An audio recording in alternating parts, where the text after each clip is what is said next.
reino dos mortos, visões da vida após a morte. Desde os primórdios da humanidade, a morte tem sido um dos grandes mistérios que mais intrigam e fascinam o ser humano. O que acontece quando morremos?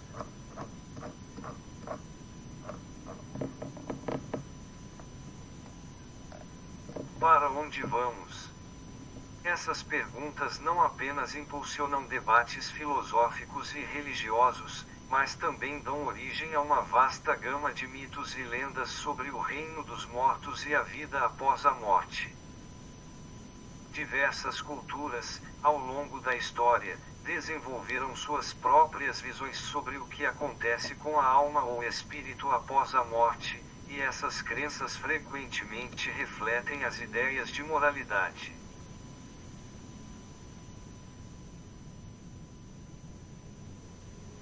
justiça divina e a relação entre o mundo material e o espiritual.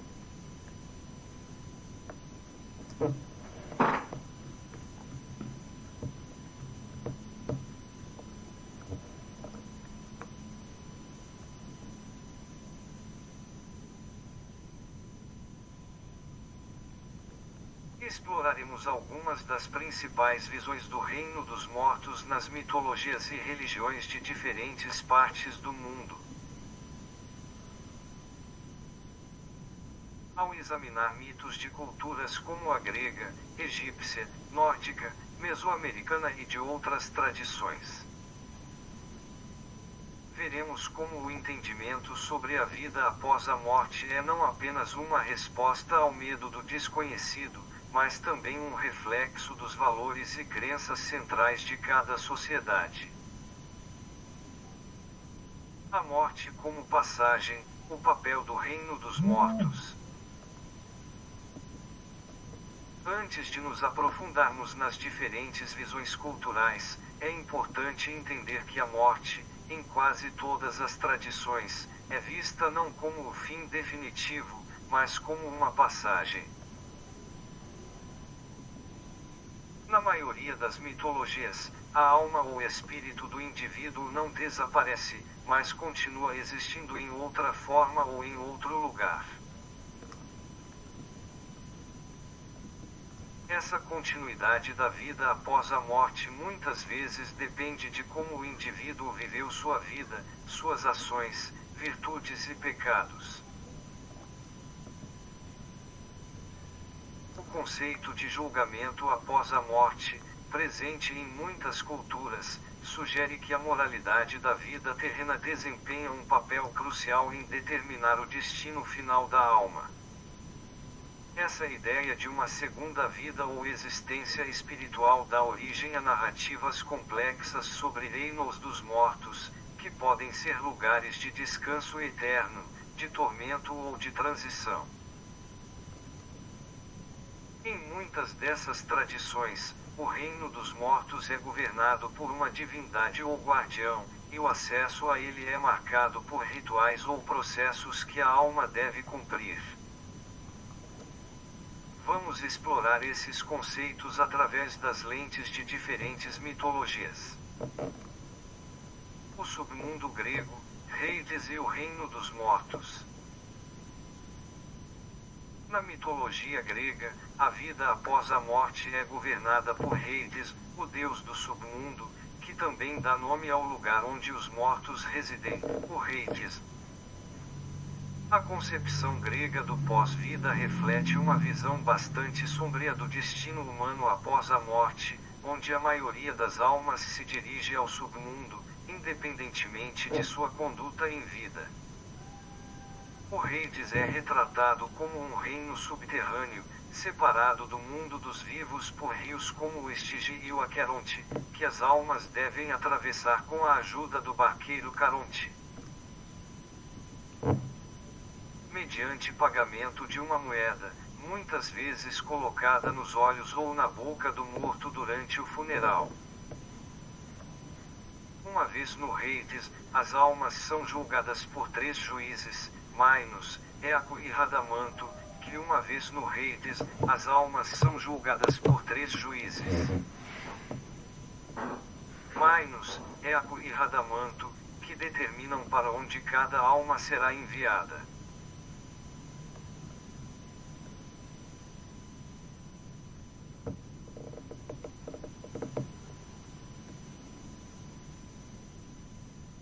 Há três principais destinos.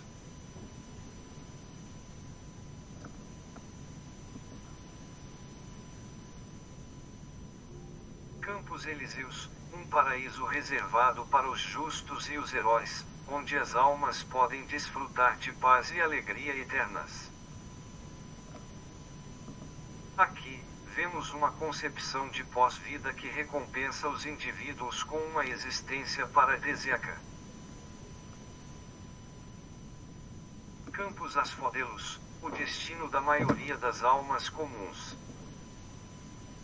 Esse é um lugar de existência neutra, onde as almas não sofrem, mas também não experimentam grande alegria. O Asfodelos é uma espécie de limbo, onde as almas simplesmente existem, sem grande propósito. Tártaro, o Tártaro é a versão grega do inferno, onde as almas mais perversas e aqueles que ofenderam os deuses sofrem punições eternas.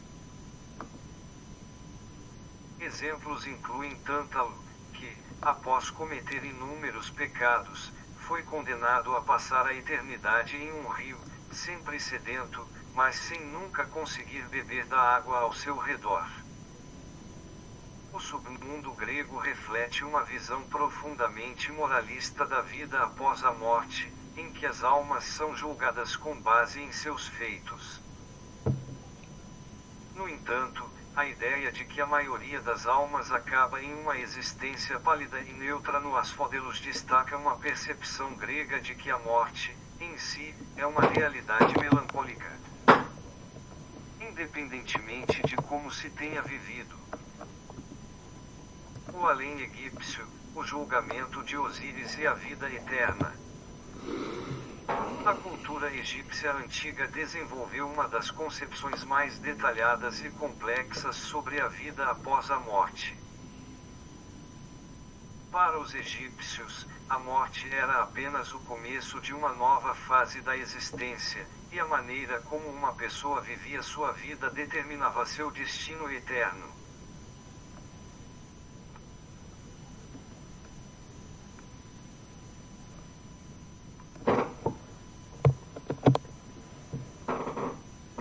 O conceito central da vida após a morte no Egito Antigo é o Duat, o submundo governado pelo deus Osíris, o deus dos mortos e da ressurreição. Antes de mergulharmos no campo da mitologia comparada, é importante. Após a morte, a alma do indivíduo composta de vários elementos, incluindo o Ka, a força vital e o Ba, personalidade passava por uma série de testes e julgamentos. O mais importante deles era o julgamento de Osíris, também conhecido como a pesagem do coração. Nesta cerimônia, o coração do falecido era pesado contra a pena de Mata, a deusa da verdade e da justiça. Se o coração fosse mais leve ou igual ao peso da pena, isso indicava que a pessoa havia vivido uma vida justa, e sua alma era permitida a entrar nos campos de Ar, uma espécie de paraíso egípcio, onde a alma poderia viver em paz e prosperidade eterna, usufruindo de uma existência abundante e feliz, similar à vida terrena, mas sem sofrimento. Se o coração, no entanto, fosse mais pesado que a pena, simbolizando uma vida de pecado e desonra, o destino da alma seria terrível.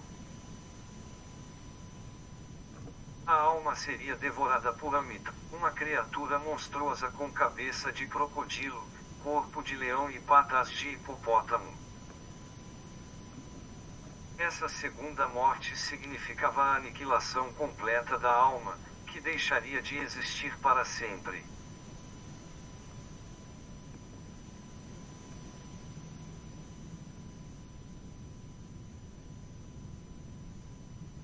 Esse processo de julgamento é profundamente simbólico para os egípcios, pois revela sua visão de uma vida após a morte baseada na moralidade e no equilíbrio cósmico.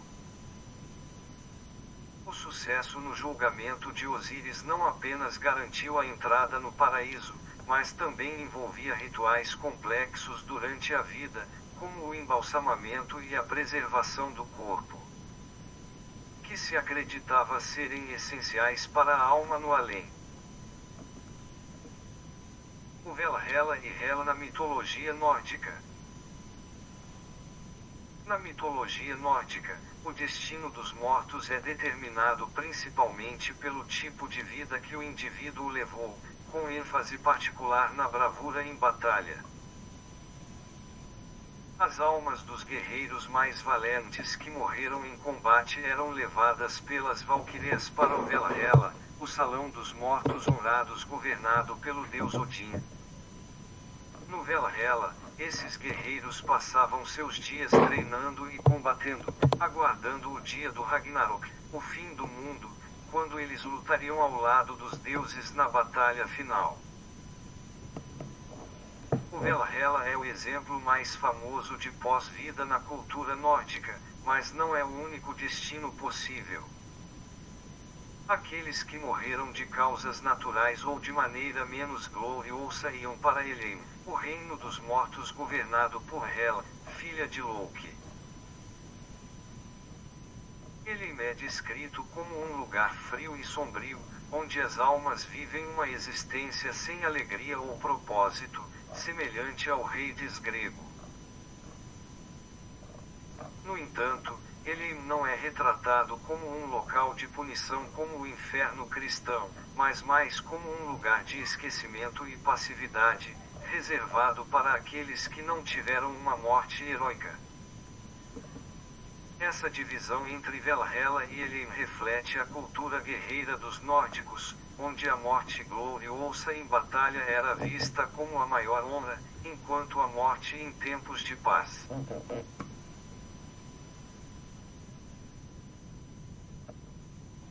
Embora não necessariamente desonrosa, não concedia o mesmo tipo de recompensa após a morte.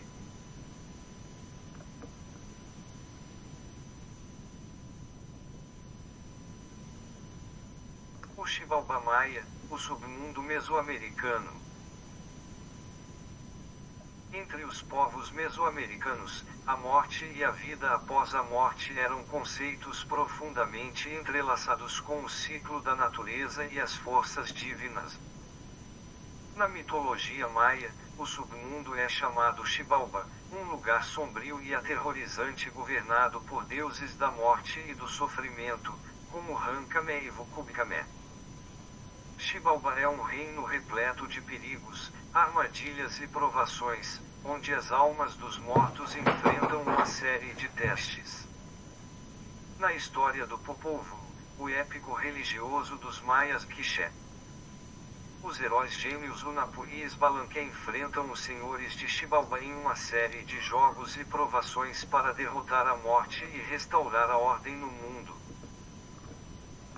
Essa narrativa reflete a visão mesoamericana de que a vida após a morte não é apenas uma existência passiva ou estática, mas uma jornada cheia de desafios contínuos. Xibalba é um reflexo das crenças maias sobre a morte como parte do ciclo cósmico. Em vez de um simples destino final, o submundo mesoamericano é um lugar onde o equilíbrio entre vida e morte é mantido através da constante luta entre forças divinas e mortais. O sacrifício humano, central às práticas religiosas mesoamericanas, era visto como uma forma de alimentar e aplacar os deuses do submundo, garantindo a continuidade do ciclo da vida e da morte. O paraíso e o inferno nas religiões abraâmicas. As religiões abraâmicas, o judaísmo, o cristianismo e o islamismo compartilham uma visão da vida após a morte que envolve a divisão entre um paraíso eterno e um lugar de punição para os ímpios. No cristianismo, Essa divisão é conhecida como céu e inferno, enquanto no islamismo, os termos correspondentes são Jannah e Jahannam.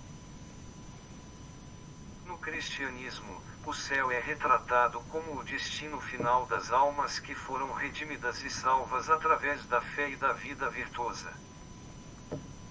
O inferno, por outro lado, é o lugar de punição eterna para aqueles que viveram uma vida de pecado e rejeitaram a salvação divina.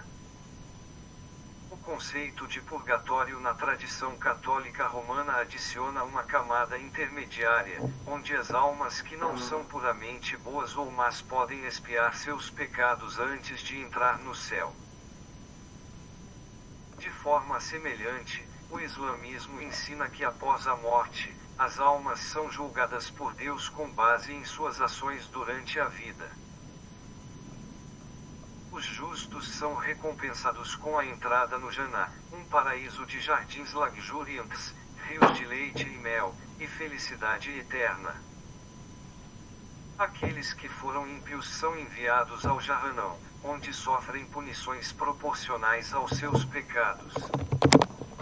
Tanto no cristianismo quanto no islamismo, o conceito de julgamento e recompensa ou punição eterna baseia-se fortemente na moralidade da vida vivida na Terra.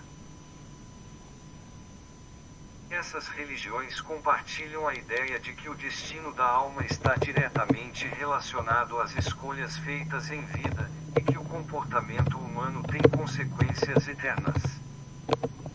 Resumindo, a diversidade de visões sobre o reino dos mortos e a vida após a morte, exploradas através das diferentes culturas e religiões ao redor do mundo, revela muito sobre como os seres humanos têm buscado entender o mistério da morte e o significado da existência.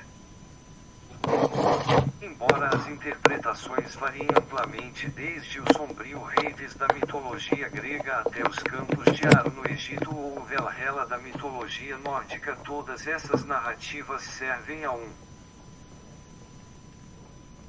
propósito semelhante: oferecer consolo, compreensão e estrutura diante da inevitabilidade da morte.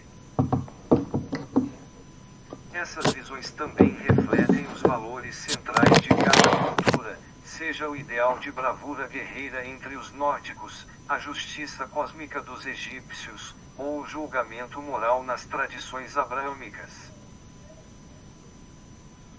A morte, em todos os mitos e religiões, não é apenas um evento, mas parte de um ciclo maior de vida, transformação e, em muitos casos, renovação. À medida que exploramos essas tradições, podemos ver que, apesar das diferenças culturais, o reino dos mortos continua sendo um espelho das esperanças, medos e aspirações da humanidade, oferecendo uma visão poderosa e contínua de que a vida, em toda a sua complexidade, não termina com a morte.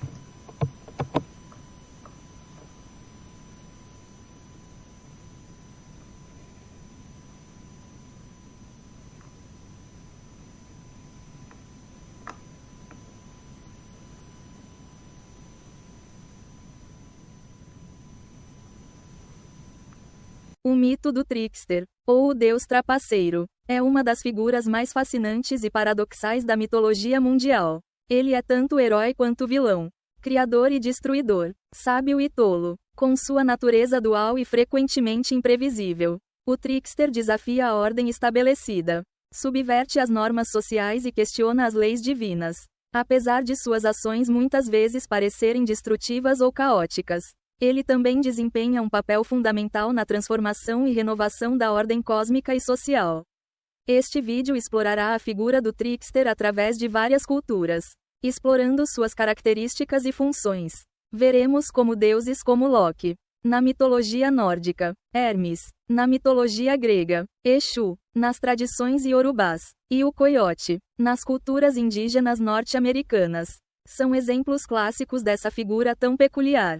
Além disso, examinaremos como esses personagens podem ser vistos como reflexões da natureza humana e da complexidade de nossa existência. O trickster, em todas as suas manifestações, é uma figura que existe nas margens da ordem estabelecida. Ele desafia as regras, ri das convenções e, frequentemente, traz causa ao mundo divino e humano. No entanto, o trickster não é simplesmente um agente de destruição. Em muitas culturas, ele também é visto como um criador ou um herói cultural, cujas travessuras acabam por trazer inovação e mudança. Diferente dos deuses mais tradicionais, como Zeus ou Odin, que encarnam valores de poder, justiça e ordem, o trickster é fluido e imprevisível. Ele representa o impulso de romper com o status quo, a energia criativa que emerge da desordem e da improvisação. Ele é o mestre da metamorfose e da ambiguidade moral. Suas ações, muitas vezes vistas como moralmente duvidosas, acabam sendo essenciais para o desenvolvimento e a evolução da narrativa mítica. Uma das funções mais significativas do trickster nos mitos é a de agente de mudança. O trickster quebra a monotonia da ordem estabelecida, provocando crises que obrigam os personagens ou as sociedades a se adaptarem e crescerem. Ele representa a necessidade de mudança e inovação em um mundo que, de outra forma, permaneceria estático e previsível. Esse aspecto do trickster pode ser visto de forma clara em várias tradições. Na mitologia dos povos indígenas da América do Norte, o coiote é um trickster clássico que, através de suas travessuras e enganos, traz novas invenções ou ensina lições importantes para os humanos. Embora muitas de suas ações causem confusão e, às vezes, dor, ele frequentemente acaba por ajudar sua comunidade a aprender com os erros e a encontrar novas soluções. De maneira similar, na mitologia nórdica, Loki, o trickster por excelência, cria caos em Asgard e engana outros deuses. Mas suas ações acabam por trazer mudanças importantes, embora suas trapaças frequentemente criem conflitos, como no caso do roubo dos cabelos de Sif ou do engano que resulta na morte de Balder. As consequências de seus atos são muitas vezes responsáveis por novos começos, ensinamentos ou transformações importantes no panteão nórdico. Loki é talvez o mais conhecido dos tricksters na mitologia nórdica. Filho dos gigantes, Loki é uma figura contraditória, pois ele é ao mesmo tempo um aliado e um traidor dos deuses. Sua astúcia, capacidade de mudar de forma e habilidade em enganar tornam-no uma figura central em muitos dos mitos nórdicos. Um dos episódios mais famosos envolvendo Loki é o da morte de Balder. O deus da luz, Balder, o mais amado entre os deuses, sonhou que sua morte estava se aproximando, o que levou sua mãe, Frigg, a pedir a todas as criaturas e objetos do mundo que não o ferissem. Contudo, ela esqueceu-se de pedir ao visco, uma planta considerada inofensiva. Loki, sabendo disso, criou uma flecha feita de visco e a entregou ao deus cego Hodri, que, sem saber, matou Balder. A morte de Balder é um dos eventos que precipitam o Ragnarok, o fim do mundo nórdico. Embora esse ato pareça motivado por pura maldade, a função de Loki é mais complexa. Ao causar a morte de Balder, Loki precipita uma série de eventos que levam à renovação do mundo através do Ragnarok. Ele é tanto o destruidor quanto o criador de uma nova ordem. Um papel típico do trickster, que, ao causar o caos, abre caminho para a transformação. Além disso, a capacidade de metamorfose de Loki destaca sua natureza de trickster. Em vários mitos, ele se transforma em diferentes formas para enganar ou manipular. Por exemplo, ele se transforma em uma égua para distrair o cavalo de um construtor de muros, resultando no nascimento de Sleipnir, o cavalo de Odin, um dos presentes mais poderosos dos deuses.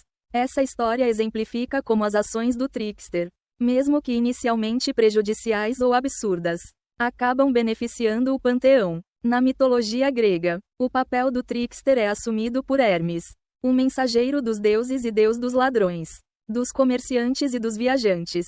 Hermes, assim como outros tricksters, é conhecido por sua inteligência e astúcia. Um de seus primeiros atos, ainda recém-nascido, foi roubar parte do rebanho de Apolo e, em seguida, criar uma lira para apaziguá-lo.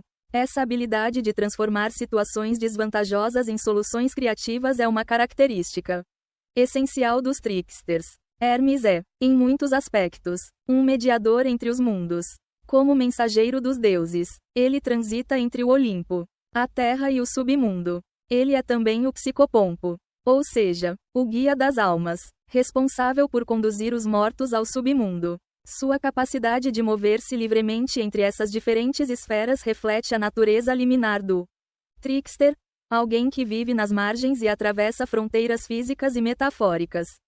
Embora muitas das travessuras de Hermes sejam inofensivas, ele também pode ser um deus perigoso. Sua ligação com o comércio e o roubo sugere uma moralidade ambígua. Ele protege os ladrões e os viajantes, mas também é conhecido por enganar e trapacear quando necessário. No entanto, ao contrário de tricksters mais destrutivos, como Loki, Hermes geralmente age de maneira que beneficia tanto os deuses quanto os humanos, tornando-se um exemplo de como o trickster pode ser uma força de equilíbrio e mediação. No panteão Iorubá, Exu é o trickster por excelência. Ele é o deus das encruzilhadas, do movimento e da comunicação, e desempenha o papel de intermediário entre os deuses e os humanos. Como outros tricksters, Exu é uma figura ambígua, capaz de criar caos e confusão, mas também essencial para o funcionamento do universo. Exu é muitas vezes retratado como um deus travesso que gosta de causar confusão. Um dos mitos mais conhecidos de Exu envolve sua decisão de testar a hospitalidade dos humanos. Ele se disfarça e visita duas vilas, onde é tratado de maneiras muito diferentes. Na primeira, ele é maltratado, enquanto na segunda, é bem recebido. Em resposta, ele recompensa a segunda vila com prosperidade e traz desgraça à primeira. Esse mito exemplifica a dualidade moral do trickster, que não é inerentemente bom ou mal, mas responde de acordo com o comportamento dos outros. Assim como Hermes, Exu é o mensageiro dos deuses, responsável por garantir que as oferendas dos humanos cheguem aos orixás. Sem ele, a comunicação entre os mundos seria interrompida, o que demonstra sua importância no equilíbrio cósmico. Exu também é um mestre da metamorfose e da transformação, mudando de forma e aparência conforme necessário para cumprir seus objetivos. Em muitas tradições afro-brasileiras, como o candomblé e a umbanda, Exu continua a desempenhar um papel central. Ele é visto como um orixá poderoso, capaz de trazer tanto a boa sorte quanto a desgraça, dependendo de como é tratado. Seu papel como trickster é crucial para a dinâmica entre o sagrado e o profano, o bem e o mal, o caos e a ordem. Nas culturas indígenas da América do Norte, especialmente entre as tribos das planícies e do sudoeste, o coiote é um dos principais tricksters. Como outros tricksters, o coiote é um ser astuto e irreverente, frequentemente envolvido em travessuras que causam confusão, mas que, no final, ensinam lições valiosas para a comunidade. Em muitos mitos, o coiote é responsável pela criação de aspectos importantes do mundo. Ele rouba o fogo para dar aos humanos, cria as estrelas ou ensina habilidades essenciais, como a caça ou a agricultura. No entanto, ele também é retratado como um ser egoísta e impulsivo, cujas ações muitas vezes trazem problemas tanto para ele quanto para os outros. Um exemplo típico do comportamento do coiote pode ser visto na história de como ele tentou roubar o fogo dos espíritos das montanhas. Após várias tentativas frustradas, ele finalmente consegue o fogo, mas sua cauda é queimada no processo, deixando-a preta na ponta. Essa história não apenas explica por que a cauda do coiote tem essa cor, mas também ensina sobre os perigos da ganância e da imprudência. O coiote, como outros tricksters, é uma figura que desafia as normas e questiona a ordem. Sua presença nos mitos é um lembrete de que o mundo é um lugar complexo e imprevisível, onde as regras nem sempre se aplicam e onde o caos e a ordem estão constantemente em conflito. Além de seu papel nos mitos, o trickster também desempenha uma função importante na psicologia e na sociedade humana. O psicólogo suíço Carl Jung identificou o trickster como um arquétipo do inconsciente coletivo, uma representação simbólica das forças instintivas e inconscientes que existem dentro de cada indivíduo. O trickster, segundo Jung, representa os aspectos sombrios e reprimidos da psique humana, aqueles impulsos e desejos que a sociedade considera inaceitáveis, ao agir de maneiras que desafiam as normas e questionam as convenções. O trickster nos confronta com essas partes ocultas de nós mesmos, forçando-nos a reconhecer e integrar esses aspectos em nossa personalidade. Do ponto de vista social, o trickster desempenha um papel de catalisador de mudança. Ele questiona as regras e desafia a autoridade, abrindo espaço para novas ideias e possibilidades. Em sociedades tradicionais, onde as normas e os valores são rigidamente definidos, o trickster oferece uma saída para a tensão e a rigidez, permitindo que a comunidade se adapte e evolua. Por exemplo, em muitas culturas indígenas norte-americanas, o trickster é visto como um herói cultural que ensina aos humanos como sobreviver e prosperar em um mundo difícil e imprevisível. Suas travessuras e erros fornecem lições importantes sobre a natureza humana e a necessidade de flexibilidade e adaptabilidade. O arquétipo do trickster não está limitado aos mitos e lendas antigas. Ele continua a aparecer na cultura popular contemporânea. Personagens como o Coringa dos quadrinhos de Batman, o Loki dos filmes da Marvel e o Sr. Nancy na série Deuses Americanos, são exemplos modernos de tricksters que desafiam a ordem estabelecida e questionam as normas sociais. Esses personagens, embora muitas vezes retratados como vilões, desempenham um papel crucial ao forçar os protagonistas a confrontar suas próprias limitações e valores. O trickster moderno, assim como seu equivalente mítico, atua como um espelho, refletindo a complexidade e a ambiguidade da condição humana. Além disso, o trickster continua a ser uma figura popular em histórias infantis e contos folclóricos. Personagens como o Saci Pererê no folclore brasileiro ou o macaco Anansi nas histórias africanas são exemplos de tricksters que, embora travessos, ensinam lições importantes sobre o comportamento humano e as consequências de nossas ações. Resumindo, o mito do trickster é uma das representações mais profundas e multifacetadas da condição humana. Ele nos mostra que a ordem e o caos, o bem e o mal, a criação e a destruição estão intrinsecamente ligados e que, muitas vezes, é através da transgressão e da ruptura que ocorre a transformação e o crescimento. O trickster, seja ele Loki, Hermes, Exu ou o Coiote, nos lembra que a vida é imprevisível e que a rigidez e a certeza absoluta são ilusões. Suas histórias nos desafiam a questionar nossas próprias certezas e a aceitar a ambiguidade e a complexidade da existência. No final, o trickster é um reflexo de nós mesmos, de nossa capacidade de enganar e ser enganados, de criar e destruir, de rir e chorar. Ele nos mostra que, por trás de cada regra e cada norma, há um impulso de liberdade e um desejo de mudança. Ele é o agente do caos que, paradoxalmente, traz equilíbrio e renovação ao mundo. Ao explorar o mito do trickster, não apenas aprendemos sobre as culturas e as crenças que o criaram, mas também sobre nossa própria natureza humana, cheia de contradições e potencialidades. Afinal, todos nós carregamos um pouco do trickster dentro de nós. Aquela voz que nos incita a questionar, a experimentar e a transformar.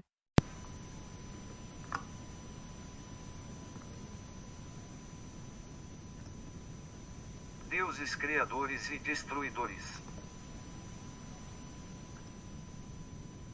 Em muitas tradições mitológicas ao redor do mundo, os deuses criadores e destruidores ocupam um lugar central no imaginário coletivo das culturas.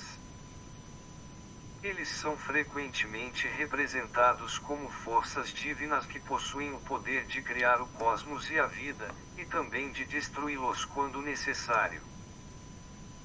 Essas figuras divinas encapsulam o ciclo da vida e da morte, da criação e destruição, refletindo a dualidade que é inerente ao universo. Nada pode existir sem a criação, mas a destruição também é essencial para dar espaço a novos começos. Exploraremos a dicotomia entre esses dois papéis de criador e destruidor em diferentes mitologias, destacando a maneira como essas divindades são representadas. E como as narrativas sobre elas explicam a origem e o destino de tudo. Em várias culturas, a criação e a destruição não são vistas como opostos, mas como aspectos complementares de uma mesma divindade ou processo cósmico. O papel dos deuses criadores. Mitologia egípcia, tem o verbo criador. Na antiga mitologia egípcia, o deus Ptah é uma das figuras centrais no processo de criação. Gupta é retratado como o Deus Criador que trouxe o mundo à existência por meio do poder do Verbo. A crença egípcia sustentava que Gupta, ao pronunciar as palavras da criação, fez com que o universo surgisse. Esse conceito é notável por sua semelhança com outras tradições em que a palavra, ou o som, é o meio pelo qual o cosmos é formado, como o conceito do Logos no cristianismo ou o Om no hinduísmo. Gupta não cria o mundo com suas mãos, mas sim com a fala, o que indica a crença egípcia no poder das palavras como manifestações de força criativa.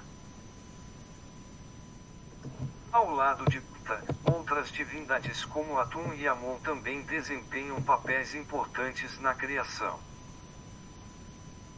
Atum, por exemplo, era visto como o primeiro ser que emergiu do caos primordial, criando a si mesmo e, a partir dele, todos os outros deuses. No Egito Antigo, os deuses criadores eram reverenciados como aqueles que trouxeram ordem ao caos primordial, muitas vezes representado pelo deus Nun, que personificava o oceano caótico de onde a criação emergiu. Mitologia maia, os criadores no Popovo. No Popovo, a narrativa sagrada dos maias quichés, os deuses criadores, são apresentados como uma tríade composta por Tepeu, Ucumatzi, o coração do céu, Huracan.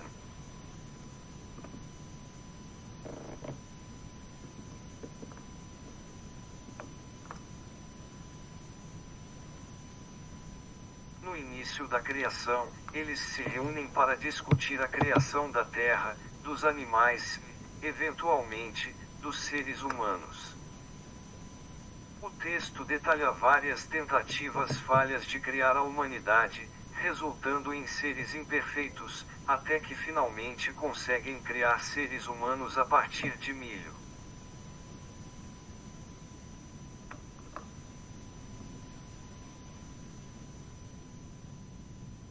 Um alimento essencial para os maias.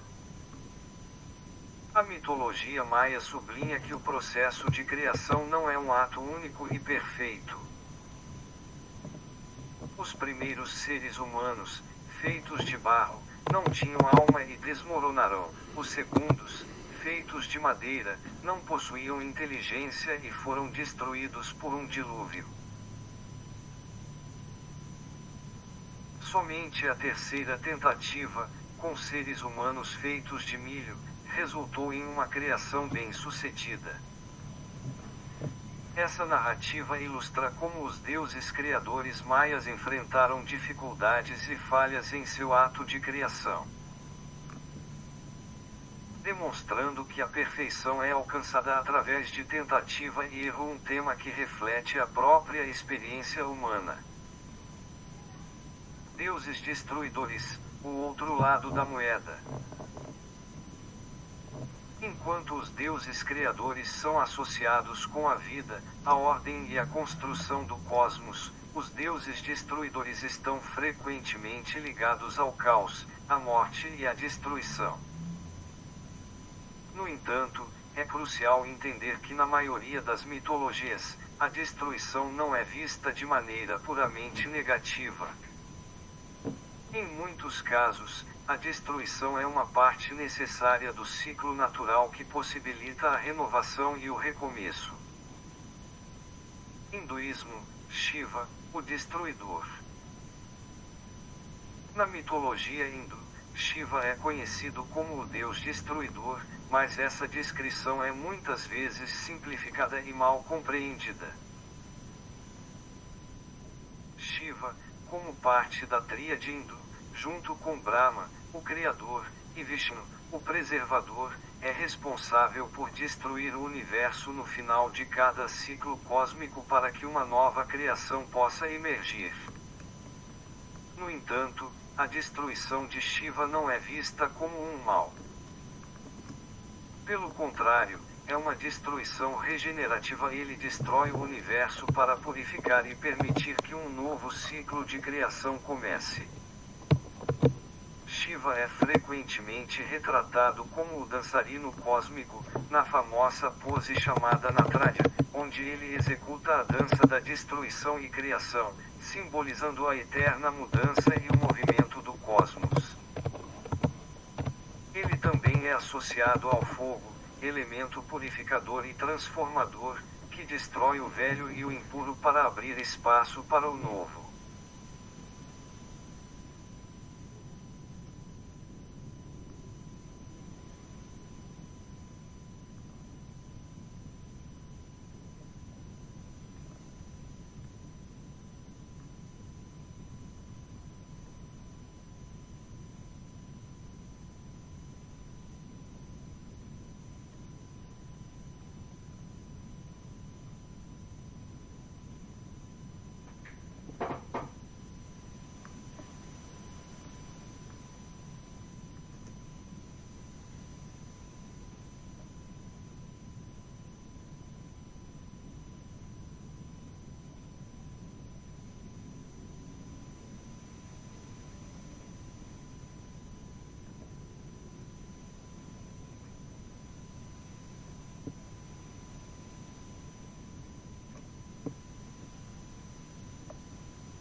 O papel de Shiva ilustra que na tradição hindu, a destruição é uma parte inevitável e vital da ordem cósmica, essencial para a renovação e o equilíbrio.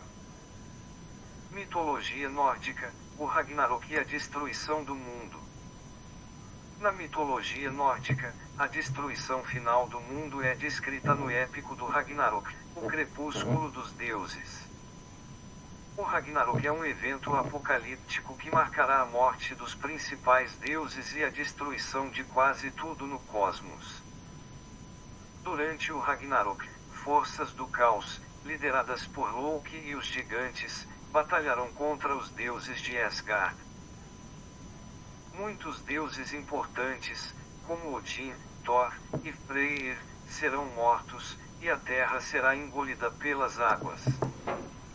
No entanto, a mitologia nórdica oferece uma visão cíclica do tempo e do destino.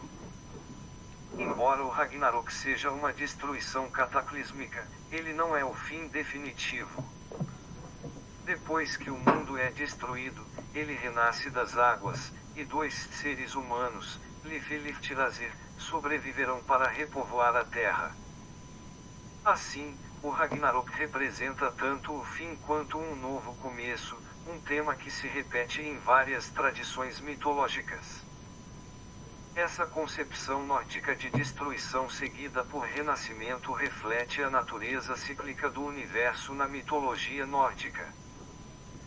A destruição não é uma catástrofe permanente, mas um processo de purificação que abre caminho para uma nova era de paz e prosperidade.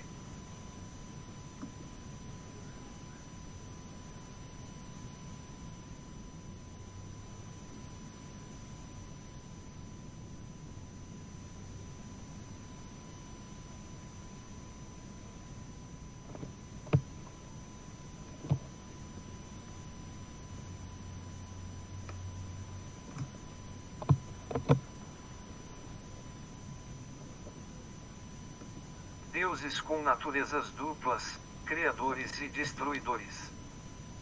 Algumas tradições mitológicas apresentam deuses que incorporam simultaneamente os aspectos de criação e destruição, refletindo a complexidade e a dualidade do universo. Mitologia hindu, Brahma, Vishnu e Shiva. No hinduísmo, a tríade de Brahma, Vishnu e Shiva é uma representação poderosa do ciclo cósmico de criação, preservação e destruição. Enquanto Brahma é o Deus criador e Shiva o destruidor, Vishnu é o Deus preservador, responsável por manter a ordem do universo entre os ciclos de criação e destruição.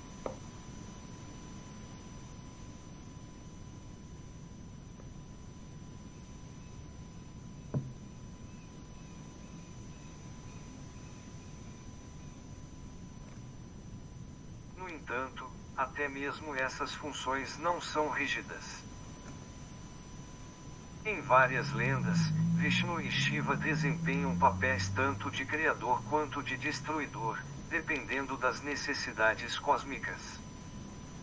Um exemplo notável é o mito do Avatar de Vishnu, conhecido como Kalki, que virá no final do Kali Yuga, a atual era de decadência, para destruir o mal e iniciar um novo ciclo de criação. Embora Vishnu seja o preservador, ele também assume o papel de destruidor nesse contexto, pois sua destruição é necessária para restaurar a ordem e começar um novo ciclo de existência.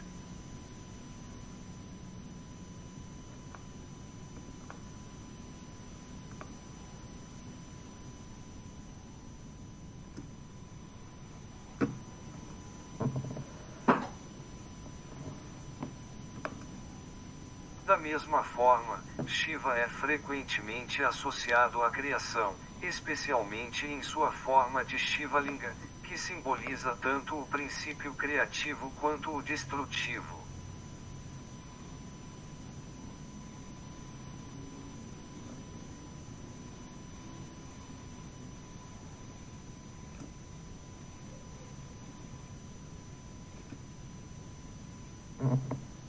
Isso reflete a crença de que a destruição e a criação não são eventos separados, mas aspectos interdependentes de uma mesma realidade. Mitologia mesoamericana, Quetzalcoatl e Tezcatlipoca. Na mitologia asteca, dois deuses principais, Quetzalcoatl e Tezcatlipoca, desempenham papéis tanto de criadores quanto de destruidores. Quetzalcoatl, o deus serpente emplumada, é frequentemente visto como um deus benevolente associado à criação, à sabedoria e à civilização. Ele ajudou a criar a humanidade e trouxe conhecimento aos mortais. Em contraste, Tezcatlipoca, seu rival, é associado ao caos, à destruição e à escuridão. No entanto, em várias versões dos mitos astecas, esses dois deuses trabalham em conjunto, e sua rivalidade resulta tanto em criação quanto em destruição. Em um mito sobre a criação dos mundos, Quetzalcoatl e Tezcatlipoca criam e destroem sucessivas eras, mostrando que a destruição de um mundo é necessária para que outro possa existir. Resumindo, a relação entre criação e destruição é um tema profundo e recorrente em mitologias de todo o mundo. Deuses criadores e destruidores personificam a compreensão humana do universo como um ciclo interminável de nascimento, morte e renascimento. Essas figuras divinas nos ensinam que tanto a criação quanto a destruição são partes essenciais da existência, e que, muitas vezes, o que parece ser uma catástrofe pode ser o prelúdio para um novo começo. No final, os deuses criadores e destruidores refletem as próprias contradições e complexidades da vida, onde a morte pode levar à vida, o caos pode trazer a ordem.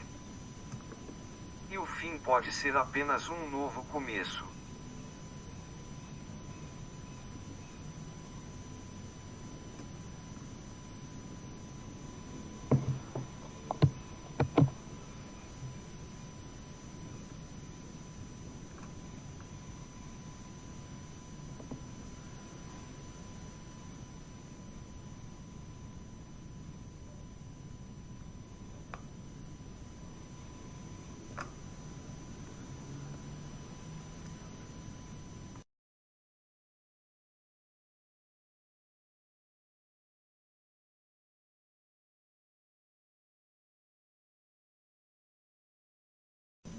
O mito do paraíso perdido. O mito do paraíso perdido é uma das narrativas mais universais e profundamente enraizadas nas culturas de todo o mundo. Ele geralmente descreve um tempo ou lugar em que a humanidade vivia em harmonia com a natureza, os deuses, ou em um estado de perfeição espiritual e física. antes de uma queda catastrófica que levou à perda dessa utopia. A expulsão do paraíso simboliza não apenas a perda de um lugar físico, mas a separação da inocência, da divindade e da comunhão perfeita com o universo. O conceito do paraíso perdido ecoa em diversas tradições religiosas e mitológicas, desde o Jardim do Éden nas tradições abraâmicas, passando pelas Ilhas Afortunadas da mitologia grega, até o reino de Satya Yuga no hinduísmo. Embora esses mitos variem de cultura para cultura, todos eles lidam com a ideia de que a humanidade, em algum momento, desfrutou de uma era dourada de paz, abundância e imortalidade, e que esse estado foi irremediavelmente destruído. Exploraremos várias interpretações e versões do mito do paraíso perdido, examinando como ele reflete as esperanças, os medos e as percepções humanas sobre o destino, a natureza e o sentido da existência. O paraíso perdido no judaísmo e no cristianismo. O Jardim do Éden, uma das versões mais conhecidas do mito do paraíso perdido, é encontrada nas tradições judaico-cristãs. O Jardim do Éden, descrito no livro de Gênesis, é o local onde Adão e Eva, os primeiros seres humanos, foram criados por Deus e colocados para viver em completa harmonia com a criação. O Éden é retratado como um lugar de perfeição, abundante em água, árvores frutíferas e todas as provisões necessárias para uma vida feliz e plena. Mais importante ainda, Adão e Eva gozavam de uma relação direta com Deus, vivendo sem pecado ou sofrimento. No entanto, essa harmonia é interrompida quando Adão e Eva desobedecem à única regra que lhes foi dada: não comer do fruto da árvore do conhecimento do bem e do mal. Tentada pela serpente, Eva come o fruto e o oferece a Adão, e ambos têm seus olhos abertos para o conhecimento do bem e do mal. A consequência imediata é a perda da inocência. Eles se tornam conscientes de sua nudez e sentem vergonha. Como punição pela desobediência, Deus expulsa Adão e Eva do Jardim do Éden, condenando-os a uma vida de trabalho árduo, dor e mortalidade. Esse evento marca a queda da humanidade e a perda do paraíso, introduzindo o sofrimento e a morte no mundo. O mito é muitas vezes interpretado como uma metáfora para a transição da inocência para a consciência moral, bem como para a inevitabilidade do sofrimento humano. A figura da serpente no Éden também foi interpretada de várias maneiras, desde a personificação do mal, identificada posteriormente como Satanás, até uma força necessária para catalisar a evolução moral da humanidade. O mito do paraíso perdido, nesse caso, serve como uma explicação para a existência do mal no mundo e a condição da vida humana. O paraíso na mitologia grega, a Idade de Ouro e as Ilhas dos Bem-aventurados na mitologia grega.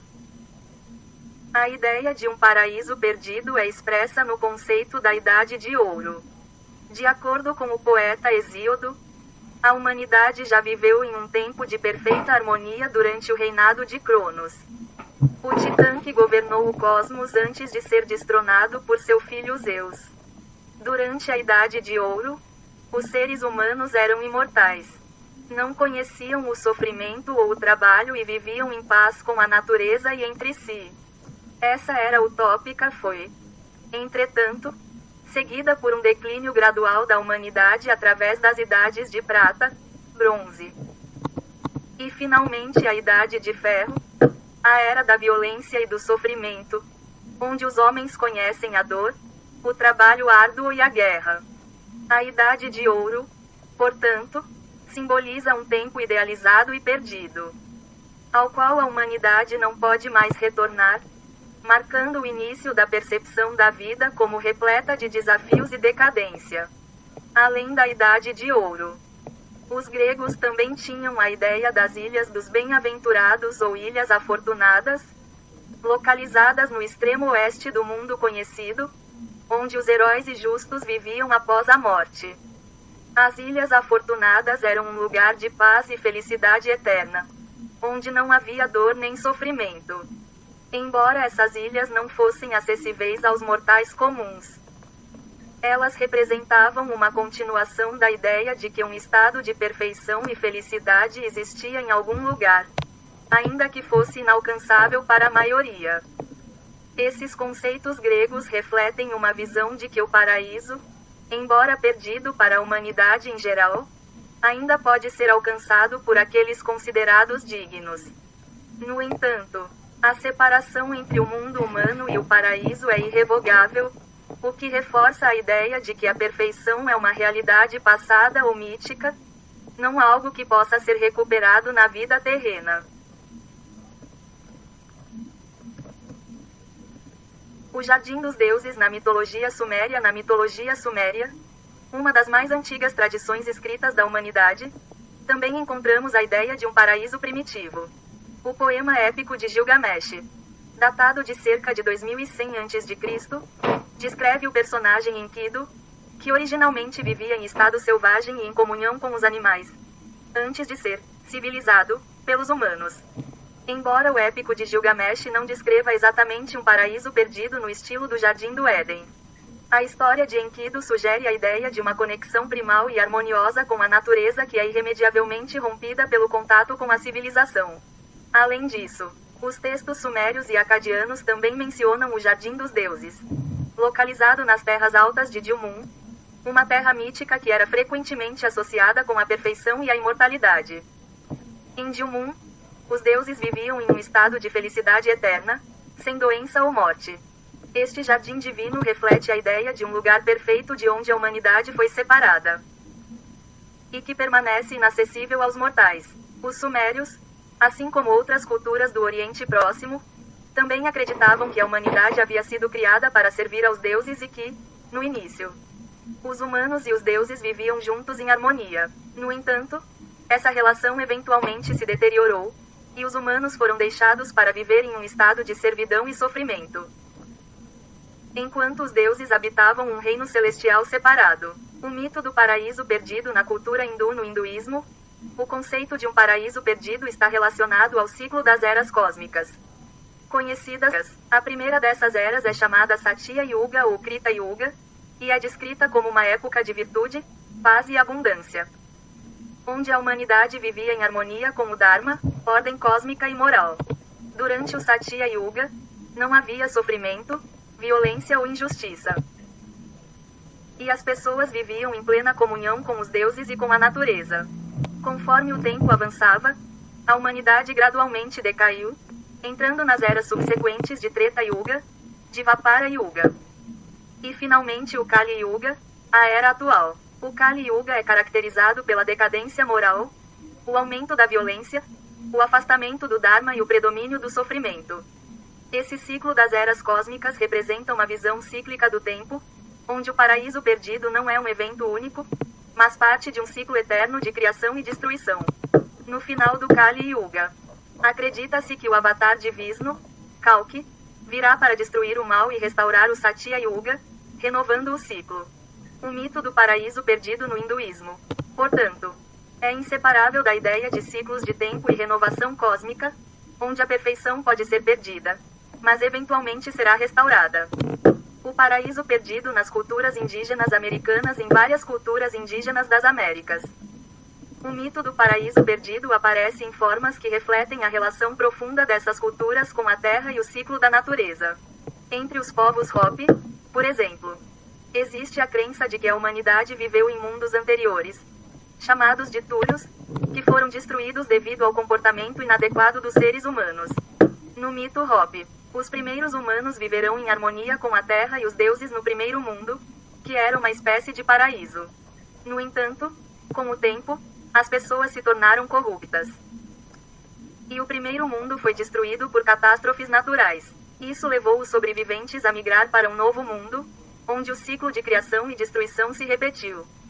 Essa narrativa reflete a ideia de que a humanidade teve a chance de viver em paraíso, mas perdeu essa oportunidade devido à sua própria decadência moral. Similarmente, em outras culturas indígenas, como a dos maias, encontramos a ideia de um tempo primordial de harmonia com o cosmos, seguido de uma queda que separou os humanos do divino e introduziu o sofrimento e a morte no mundo. Resumindo, o mito do paraíso perdido, em suas muitas formas e variações, é uma narrativa profundamente enraizada nas culturas humanas. Ele reflete não apenas o desejo de retornar a um estado de harmonia e perfeição, mas também serve como uma explicação para a condição humana de sofrimento e imperfeição. Seja no Jardim do Éden, nas Ilhas Afortunadas, ou na Satya Yuga, a ideia de que a humanidade já desfrutou de um tempo de felicidade completa, mas que esse tempo foi perdido, é um tema constante na mitologia comparada. Esses mitos nos convidam a refletir sobre o significado da perfeição, a inevitabilidade do sofrimento e a busca contínua da humanidade por reconectar-se com esse estado utópico, seja em um plano espiritual, cosmológico ou físico. Dragões e serpentes, guardiões e destruidores. Dragões e serpentes são algumas das figuras mitológicas mais universais e enigmáticas do imaginário humano.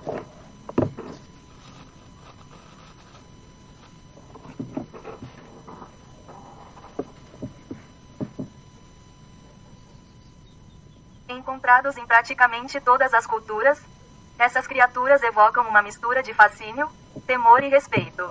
Em muitas tradições, eles são vistos como guardiões de tesouros ou conhecimentos ocultos, símbolos de poder e sabedoria, mas também como destruidores, representando o caos, a destruição e as forças incontroláveis da natureza. A dualidade desses seres está profundamente enraizada na psique humana. Por um lado, dragões e serpentes são protetores, ligados à sabedoria ancestral e à fertilidade.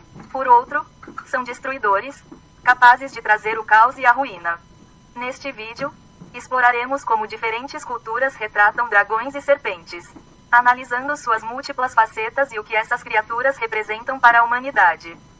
A simbologia universal dos dragões e serpentes. Os dragões e serpentes possuem uma simbologia complexa que varia de cultura para cultura. Em muitas tradições orientais, o dragão é um símbolo positivo, ligado ao poder, à sorte e ao conhecimento. Já nas tradições ocidentais, ele frequentemente representa o mal, o perigo e a destruição. A serpente, por sua vez, é comumente associada à transformação, devido à sua capacidade de trocar de pele, mas também pode simbolizar engano e traição, como visto na narrativa bíblica do Jardim do Éden. A ambiguidade desses seres é um reflexo da própria natureza humana e dos desafios que enfrentamos ao lidar com as forças da vida e da morte, do bem e do mal. Eles personificam o equilíbrio entre criação e destruição, ordem e caos, proteção e ameaça. Exploraremos agora alguns dos exemplos mais marcantes de dragões e serpentes na mitologia global. Dragões na mitologia chinesa. Na China, os dragões são vistos como criaturas benévolas e poderosas, associadas à água, à chuva e à fertilidade. O dragão chinês, conhecido como Long Log, é um ser celestial que simboliza força, poder e boa sorte. Ele não possui asas, mas é capaz de voar, e seu corpo serpentino é frequentemente retratado com elementos de vários animais, como orelhas de boi, escamas de peixe e garras de águia. O dragão chinês é um símbolo de autoridade imperial e está profundamente enraizado na cultura chinesa. Os imperadores eram considerados descendentes do dragão, e o trono imperial era chamado de Trono do Dragão. Os festivais do dragão, como o Festival das Lanternas, celebram essas criaturas e suas associações com a água e a agricultura. As danças do dragão, executadas durante o Ano Novo Chinês, são realizadas para afastar os maus espíritos e trazer boa sorte para o novo ano. Um dos contos mais populares sobre dragões na China é o de Yu, o Grande, o fundador lendário da dinastia Xia, que teria controlado as inundações dos rios com a ajuda de um dragão. Esse mito destaca o papel do dragão como uma força benevolente e controladora das águas, essencial para a sobrevivência e prosperidade das comunidades agrícolas chinesas. Além disso, o dragão chinês também simboliza o equilíbrio entre as forças da natureza. O dragão azul do leste, um dos 4 símbolos celestiais, representa a primavera e a renovação, contrapondo-se ao tigre branco do oeste, que simboliza o outono e o declínio. Juntos, Eles equilibram as energias do mundo. Refletindo a filosofia taoísta do Yin e Yang. Dragões na mitologia japonesa. Os dragões japoneses, o Ryu, Log, compartilham muitas características com seus primos chineses, mas possuem suas próprias peculiaridades. Eles também são associados à água e aos rios, e são vistos como guardiões de tesouros e sabedoria. Um dos dragões mais conhecidos na mitologia japonesa é Ryujin, o deus dragão do mar. Ryujin vive no fundo do oceano, em um palácio submarino chamado Ryugujo, e possui o poder de controlar as marés e as tempestades. Ele é frequentemente retratado como um senhor sábio e benevolente, que ajuda os seres humanos que lhe prestam respeito. O conto de Urashima Taro, um pescador que é levado ao palácio de Ryujin e retorna ao mundo humano para descobrir que séculos se passaram. É um exemplo clássico da ligação dos dragões com o tempo e a transformação. Outro dragão importante é Yamata no Orochi, uma criatura terrível com 8 cabeças e 8 caudas, que exigia sacrifícios humanos. Ele foi derrotado pelo deus Susano, que o embebedou com sake e o matou, libertando a terra de seu terror. A espada Kusanagi, uma das 3 regalias imperiais do Japão, foi encontrada dentro do corpo de Yamata no Orochi, simbolizando a vitória do bem sobre o mal. Assim, enquanto Ryujin representa a sabedoria e a proteção, Yamata no Orochi encarna a destruição e o caos, demonstrando a dualidade dos dragões na mitologia japonesa.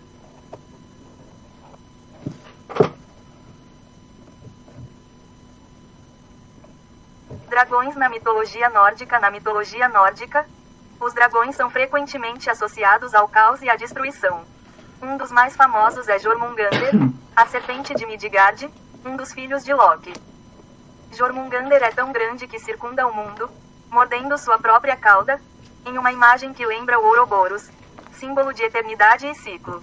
A profecia do Ragnarok, o fim do mundo na mitologia nórdica, afirma que Jormungandr se libertará, envenenando o céu e o mar, e lutará contra Thor, o deus do trovão. Os dois se destruirão mutuamente, simbolizando o fim de uma era e o renascimento de um novo mundo. Outro dragão notável na mitologia nórdica é Fafnir, originalmente um anão que, por ganância, se transformou em um dragão para proteger seu tesouro. O herói Sigurd matou Fafnir e banhou-se em seu sangue, ganhando a capacidade de entender a língua dos pássaros e invulnerabilidade, exceto por uma pequena área em suas costas. A história de Fafnir é uma poderosa metáfora sobre os perigos da ganância e a corrupção que ela pode trazer. Esses dragões, apesar de serem forças destrutivas, também representam a sabedoria oculta e os perigos do poder não controlado. Eles são guardiões de tesouros e conhecimentos, mas também encarnam as forças primordiais que desafiam os deuses e os heróis. Serpentes na mitologia mesoamericana. Na Mesoamérica, as serpentes têm um papel central na cosmologia e religião. A mais famosa dessas divindades é Quetzalcoatl, a serpente emplumada, dos astecas e toltecas. Quetzalcoatl é uma divindade complexa, associada ao vento, ao conhecimento e à criação. Ele é um deus civilizador que trouxe a agricultura, a astronomia e a escrita para a humanidade. Quetzalcoatl é um exemplo de como as serpentes podem representar sabedoria e transformação. Ele é frequentemente retratado como uma serpente coberta de penas, simbolizando sua conexão com os céus e a terra. Sua história inclui temas de sacrifício e renascimento, refletindo a natureza cíclica da vida e da morte. No mito asteca, Quetzalcoatl criou o atual ciclo do mundo usando seus próprios ossos e sangue para formar a humanidade, depois que os deuses anteriores haviam falhado em suas tentativas de criar seres humanos perfeitos. Este ato de sacrifício mostra a natureza benevolente da divindade, contrastando com a visão destrutiva de outros dragões e serpentes. Outra serpente importante é Xilcoatl, a serpente de fogo, uma arma empunhada pelo deus Huitzilopochtli. Xilcoatl representa o poder do sol e o calor ardente que destrói e purifica. Esta dualidade, de criação e destruição, é uma característica central das serpentes na mitologia mesoamericana. Serpentes na mitologia hindu. Na mitologia hindu, as serpentes, conhecidas como nagas, são seres semidivinos associados à água, à fertilidade e ao submundo. Eles são reverenciados e temidos, pois podem trazer bênçãos ou desastres. Os nagas habitam as profundezas da terra e os corpos d'água, sendo guardiões de tesouros e conhecimentos ocultos. Uma das serpentes mais famosas é Shesha, também conhecida como Ananta, a serpente infinita. Shesha é a serpente sobre a qual o deus Vishnu repousa durante o sono cósmico entre as criações. Ela simboliza a eternidade e a estabilidade do cosmos. Shesha também é considerada um suporte para o universo, segurando-o em suas 1000 cabeças. Outro exemplo importante é Vasuki, a serpente que foi usada como corda no Samudra Manthan, o batelamento do Oceano de Leite, uma das mais famosas histórias da mitologia hindu. Neste mito, deuses e demônios usaram Vasuki para bater o oceano primordial e produzir o néctar da imortalidade, Amrita. Este mito destaca a dualidade dos nagas, que são necessários para a criação, mas também podem trazer perigo. Dragões e serpentes no cristianismo. No cristianismo, a serpente é um símbolo ambíguo, muitas vezes associada ao mal e à tentação, mas também ligada à sabedoria. O exemplo mais claro disso é o relato do Jardim do Éden, onde a serpente persuadiu Eva a comer o fruto proibido da árvore do conhecimento do bem e do mal. Este ato levou à queda da humanidade, mas também trouxe a consciência e o livre-arbítrio. No Apocalipse, um texto profético do Novo Testamento, a serpente se transforma no dragão, um símbolo do diabo e da rebelião contra Deus. O dragão vermelho, com 7 cabeças e 10 chifres, tenta devorar o filho da mulher celestial, mas é derrotado por Miguel e seus anjos. Este dragão representa as forças do mal que se opõem à ordem divina e ao triunfo final do bem. No entanto, há também um aspecto redentor da serpente no cristianismo. Jesus compara sua crucificação à serpente de bronze que Moisés ergueu no deserto para curar os israelitas.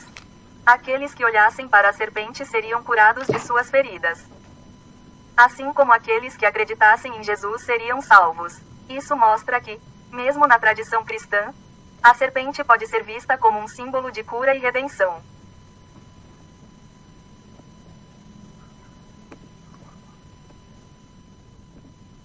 Resumindo, dragões e serpentes são criaturas fascinantes e complexas, que refletem tanto os medos quanto as esperanças da humanidade. Como guardiões e destruidores, eles representam o equilíbrio entre forças opostas e a necessidade de integrar o conhecido e o desconhecido, o bem e o mal. Essas figuras continuam a fascinar e inspirar a imaginação humana, sendo usadas em inúmeras narrativas, desde lendas antigas até a cultura popular moderna. Compreender seus múltiplos significados nos ajuda a explorar as profundezas de nossa psique e a reconhecer as forças que moldam nossas vidas e nossa compreensão do mundo.